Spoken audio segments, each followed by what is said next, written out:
Awesome. I beat it. I finally beat Donkey Kong Country.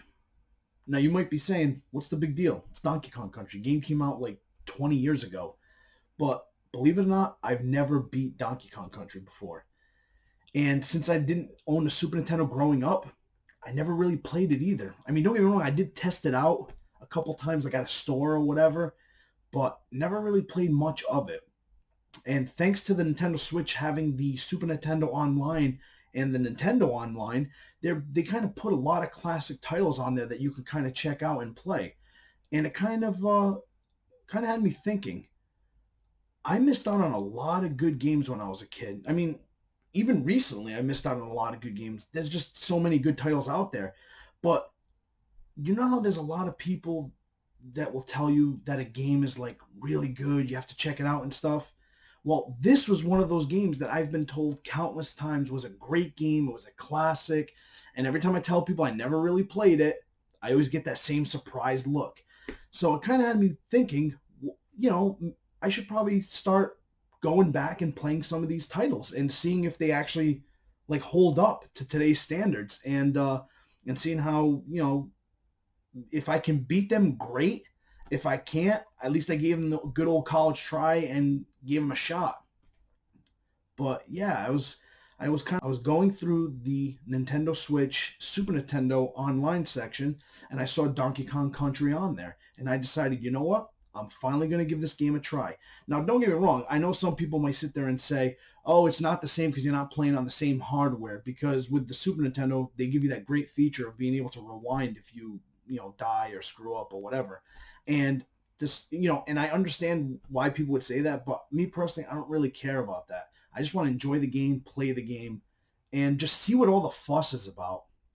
And I got to tell you, now that I finally played Donkey Kong Country and beat it, I can see where a lot of the hype comes from. The game is a good game, a lot of fun, very beautifully done, a lot of great backgrounds, tons of enemies in this game.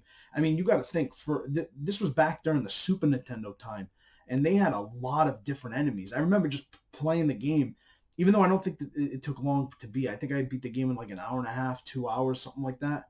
But it seemed like every couple levels there was just a new type of enemy, and I would just like, wow, they really went all in with it. And then you have your typical different levels. You have snow level, underwater level, um, uh, just the level design. It was good enough. They did a good job with the level design. Um, the the game is a lot of fun, really enjoyable. It's definitely not perfect though. I mean, like I noticed that there was a couple times where I died, even though I pushed the jump button or something like that, and it didn't register. I mean, that could be the Switch, maybe. I don't know, but it did happen to me a couple times where I kind of died, and I was like, I pushed the button, one of those type of things. Another thing I did notice too is that I had moments where I felt like the game was kind of being kind of cheap with like throwing so many different enemies at you so quickly, and some like at the very end of the level just to kind of make sure they hit you again. Um, but you know what? I mean, that's how games were. It was to be challenging. So, but it was one of those games that I could definitely see where a kid would spend. Like I said, I beat it in like hour and a half, 2 hours. But that's with me using the rewind feature. If you don't use the rewind feature, I could definitely see a kid playing that game for like 10, maybe 12 hours, something like that, trying to getting stuck on certain levels and trying to beat it. Um, you can save in the game, which is always a positive. And Funky Kong, which lets you fast travel to other levels, which that's a nice little touch too if you want to go back and do some of the maybe the bonus levels you missed. Like the little mini games, because plenty of those throughout the game. I like how they added little touches too, like sometimes you can get on top of a rhino, sometimes you can get on top of a frog, a swordfish, like little things like that. Like I can definitely see why people enjoyed this game so much, not just back then, but even now, why a lot of people would enjoy it and still hold it in a very special place in their heart. I get it. Long story short, the game is really good, a lot of fun. Even now to someone who never really played the game as a kid. So great game. And like I said, this kind of opened my eyes more to how many other great titles have I not even just beaten, but not even played yet. You know what I mean? Because there's a lot of them out there, and I personally even own a bunch of them. That it's one of those things where I got them maybe cheap, or I got them towards the end of a system's life, and always planned on playing them, but it just never happened.